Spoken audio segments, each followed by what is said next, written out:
नमस्कार साथियों, उम्मीद है आप सभी लोग अच्छे होंगे और आप सभी की तैयारी बेहतर चल रही होगी। जैसा कि आप सभी को पता है, मध्य प्रदेश लोक सेवा आयोग ने कैलेंडर जारी कर दिया है और अब आपके पास एक निर्धारित लक्ष्य है, यानी 26 अप्रैल। यानी जब तक नोटिफिकेशन नहीं आ जाता, आपके पास 26 अप्रैल की एक टेंटेटिव डेट है, जिसको हम मान के चलते हैं कि एग्जाम 26 अप्रैल को ही होगा, प्रीलिम्स। और उसी को ध्यान में रखते हुए एक छोटा सा वीडियो मैं इस बात पर बना रहा हूँ कि कैसे आप कंसिस्टेंसी के साथ जो है प्रीलिम्स को क्रैक कर सकते हैं, एमपीपीएससी को क्रैक कर सकते हैं। देखिए, अक्सर आपने देखा होगा कि कोई स्टूडेंट 10 घंटे पढ़ता है, आज कल 12 घंटे पढ़ता है, लेकिन फिर वो 2-3 दिन के लिए गायब हो जाता है। तो ऐसे सिलेक्शन नहीं होता। जबकि वो स्टूडेंट जो लगातार 3 से 4 घंटे डेली पढ़ रहा है और ऐसा वो निरंतर कर रहा है, तो उसको सफलता जरूर मिलती है। तो इस वीडियो में मैं आपको बताने वाला हूं कि आखिर वो कौन से ऐसे रीजंस हैं जिनकी वजह से आपकी कंसिस्टेंसी रुकती है और आपको क्या करना चाहिए जिससे आप अपनी कंसिस्टेंसी को बनाए रख सकते हैं और अपने एग्जाम को क्रैक कर सकते हैं। तो देखिए, कुछ पॉइंट्स हैं जिन पे मैं आप लोगों से चर्चा करने वाला हूं और जो आपको हेल्प करेंगे। देखिए, जैसे कि कंसिस्टेंसी का मतलब क्या है, क्या होता है कंसिस्टेंसी और किस तरीके से। तो याद रखिए, हर दिन थोड़ा हम लोगों को करना है, लेकिन याद रखिएगा, करना जरूर है। कंसिस्टेंसी का नियम ही यही है कि आप भले ही 2 घंटे पढ़ें, 3 घंटे पढ़ें, लेकिन प्रतिदिन पढ़ें। जीरो नहीं होना चाहिए, कि ऐसा नहीं होना चाहिए कि आज आपने 10 घंटे पढ़ लिया और कल आपने कुछ पढ़ा ही नहीं। तो याद रखिएगा, जो छात्र 10 घंटे एक दिन पढ़ता है, याद रखना, जो छात्र 10 घंटे एक दिन पढ़ता है और 5 दिन गायब हो जाता है, उनका सिलेक्शन नहीं होता। सिलेक्शन किन लोगों का होता है? जो छात्र 3 से 4 घंटे 365 दिन पढ़ता है, वही एमपीपीएससी निकालता है। सिलेक्शन का टैलेंट उसी के अंदर होता है। यानी कंसिस्टेंसी जो है वो आपके सिलेक्शन की है। आपको प्रतिदिन समय निकालना है और एक भी दिन ऐसा नहीं करना है कि जिस दिन आप ना पढ़ सके। ये कुछ पॉइंट्स हैं, वैसे मैं डायरेक्ट भी बोल सकता हूं, लेकिन इन पॉइंट्स को इसलिए रखा है जिससे आप कुछ पॉइंट्स को अपने दिमाग में रख सकें। क्या समस्या है, क्यों कंसिस्टेंसी के साथ पढ़ना जरूरी है? तो आप देखेंगे हमारा जो सिलेबस है वो विशाल है, इसमें बहुत सारे फैक्ट और हमको रिवीजन करना पड़ता है। और ये सब याद रखने के लिए जरूरी है कि हमको क्या करना चाहिए, हमको डेली पढ़ना चाहिए। कंसिस्टेंसी के साथ हमको क्या क्या करना चाहिए, हमको डेली रिवीजन करना चाहिए जो आपने पढ़ा है 1-2 दिन पहले। हमको वीकली टेस्ट लगाने चाहिए, क्योंकि 7 दिन जो आपने तैयार किया होता है, जब आप टेस्ट देते हैं तो ये आपका एक तरीके का मेमोरी टेस्ट होता है कि 7 दिन में जो आपने पढ़ा था, क्या वो आप भूल गए हैं। इसके अलावा अगर आप देखेंगे तो मंथली सेल्फ चेक, ये भी एक रिवीजन का तरीका होता है। मतलब आपने 15 दिन पढ़ा है, तो 15 दिन बाद आप भूल तो नहीं रहे हैं। आपने 1 महीना हो गया किसी चीज को पढ़े हुए, तो आप भूल तो नहीं रहे हैं। इसीलिए आपको क्या करना चाहिए, रिवीजन करते रहना चाहिए, टेस्ट देते रहना चाहिए और हर महीने ये चेक करते रहना चाहिए कि आपने जो पढ़ा है, अब तक तैयार किया, कहीं वो आप भूले तो नहीं है। तो ये कंसिस्टेंसी का बहुत बड़ा जरूरी है। और प्रीलिम्स में कंसिस्टेंसी क्यों सबसे जरूरी है? क्योंकि इतने बड़े सिलेबस, यानी 10 यूनिट को आपको याद रखना है, इतने सारे क्वेश्चंस को आपको प्रैक्टिस करनी है। इसीलिए मैं आपको बता रहा हूं कि आपको हर दिन पढ़ना है और एक भी दिन आपको नहीं छोड़ना है। कंसिस्टेंसी टूटती क्यों है? और ईमानदारी से सोचिए, ऐसा क्यों होता है? मोबाइल फोन का अत्यधिक यूज करने से, ज्यादा प्लानिंग करने के कारण, मोटिवेशन पर निर्भर रहना, या कल से पक्का वाली सोच, हमारे साथ ज्यादातर ये वाली सोच आती है। जब हम पढ़ने के लिए बैठते हैं तो हम ये सोचते हैं आज नहीं, कल से शुरू करेंगे। देखिए, कंसिस्टेंसी का खेल समझिए। आपने देखा होगा जो हमारे सीनियर सिटीजन होते हैं, उनके हाथ में एक माला होती है और वो अक्सर माला को जापते रहते हैं। भगवान राम का नाम लें या किसी और का नाम लें, माला को जापते रहते हैं और उस माला में 108 गुरिया होते हैं। सोचिए जरा, अगर उनको कोई आवाज दे और आवाज देकर उनसे उनका नाम लेकर बुलाए या कुछ भी बोले उनको, अगर उनका वो ध्यान टूट जाएगा तो वो क्या होगा कि जो उनकी काउंटिंग है वो मिस हो जाएगी। और अगर एक बार काउंटिंग मिस हो गई, भूल गए कि कितने नंबर पे थे, क्या हम उसको वहां से कंटिन्यू कर सकते? नहीं कर सकते हैं। तो हमें क्या करना पड़ेगा, फिर से शुरुआत करनी पड़ेगी, 1 2 3 4 कैसे करके 108 जो उसमें गुरिया होते हैं। तो इसीलिए बहुत जरूरी है। तो आप मोबाइल से थोड़ा सा ये डिस्ट्रैक्ट करता है, तो थोड़ा सा आपको बचना रहेगा। जब आपको मोबाइल की जरूरत हो, कुछ आपको देखना हो, कुछ पढ़ना हो, तो आपको मोबाइल फोन उसी समय उपयोग करना है जब आप क्लास ले रहे हैं, जब आपको कुछ सर्च करना है। जरूरत से ज्यादा मोबाइल फोन का यूज नहीं करना है, बहुत ज्यादा प्लानिंग नहीं बनानी है, बहुत ज्यादा सोचना नहीं है। मोटिवेशन याद रखिएगा केवल आपको शुरू करवा सकता है। आपने किसी का वीडियो देखा, उसने कहा कि आपको ये करना चाहिए और आप एकदम, आपको ऐसा लगेगा मोटिवेशन से भरकर के अब तो मैं सब कुछ कर डालूंगा, लेकिन वो मोटिवेशन समाप्त हो जाएगा।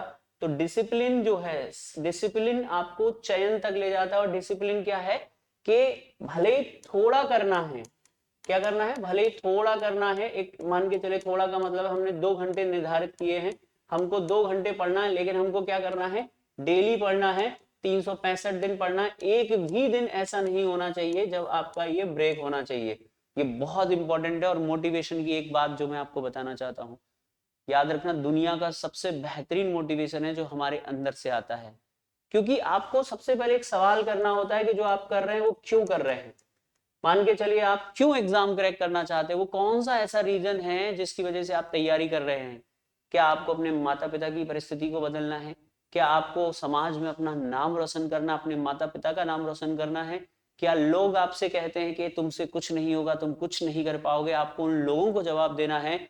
या आपकी आर्थिक स्थिति बहुत खराब है और आप अपनी आर्थिक स्थिति को चयन के माध्यम से बदलना चाहते हैं? तो मोटिवेशन आपको खुद से ढूंढना पड़ेगा।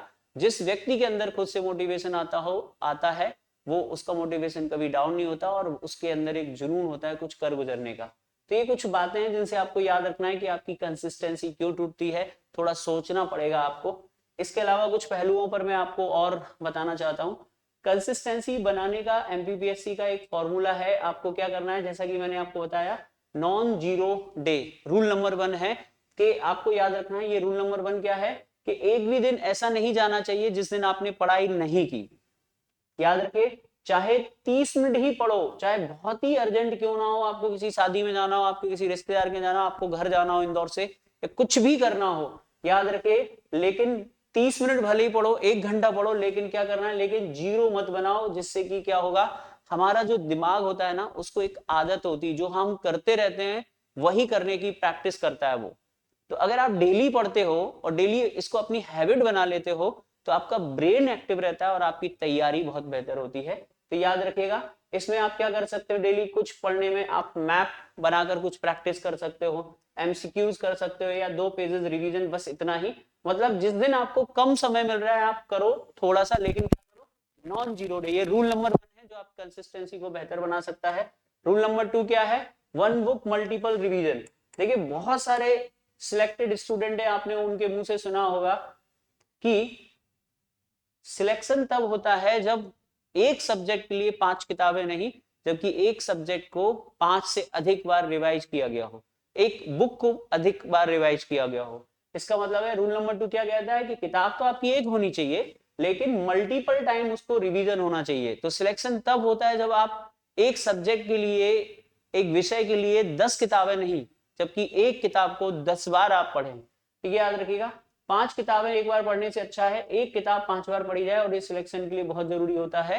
ये आपका रूल नंबर 2 है। रूल नंबर 1 क्या है, non zero day policy. Rule number 2 क्या है, 1 book and multiple revision. Rule number 3 क्या कहता है, याद रखिएगा, एमपीपीएससी का चयन दोहराने वालों का ही होता है जो बार बार रिवीजन करते हैं। रूल नंबर 3 क्या कहता है, डेली एमसीक्यू प्रैक्टिस, ये आपकी ऑक्सीजन है। याद रखिएगा, रूल नंबर 3 क्या है, डेली एमसीक्यूज प्रैक्टिस। आपने मान के चलिए 6 घंटे आप दे रहे हैं या 8 घंटे दे रहे हैं, तो 1 घंटा आप डेली एमसीक्यू प्रैक्टिस के लिए लगाइए। अगर आप नहीं लगा सकते तो ये आपको करना पड़ेगा, क्योंकि प्रीलिम्स आपका तभी निकलेगा। दोस्तों, प्री निकालने के लिए ज्यादा रीडिंग नहीं, ज्यादा प्रैक्टिस जरूरी है। याद रखना, प्रीलिम्स के समय आपको बहुत सारे क्वेश्चंस प्रैक्टिस करने हैं, तभी आपको प्रीलिम्स में सफलता मिलेगी। तो ये रूल नंबर 3 था। जो रोज एमसीक्यू नहीं लगाता वो प्रीलिम्स में घबराता है, क्योंकि एग्जाम के टाइम में क्या होता है, एग्जाम हॉल में उसको प्रेशर क्रिएट होने लगता है और वो टेंशन के मारे उसके बहुत सारी ऐसी गलतियां हो जाती हैं। हर साल प्रीलिम्स जब होता है उस दिन बच्चों के कॉल आते हैं, बताते हैं सर हमसे ये सिली मिस्टेक हो गई, हमसे ये सिली मिस्टेक हो गई, और उसका कारण है प्रैक्टिस ना करना।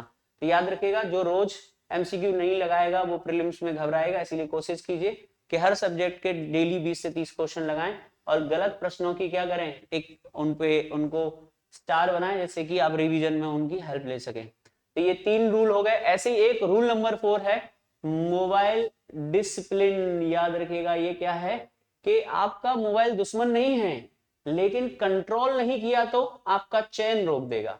मतलब ये है कि जितने भी स्टूडेंट सिलेक्ट होते हैं वो क्या करते हैं, उन्होंने फिक्स कर लिया है कि मुझे 2 घंटे पढ़ने के बाद 15 मिनट मोबाइल चलाना है, या मुझे इवनिंग में 15 मिनट चलाना है, दिन में 15 मिनट चलाना है, मॉर्निंग में 15 मिनट चलाना है।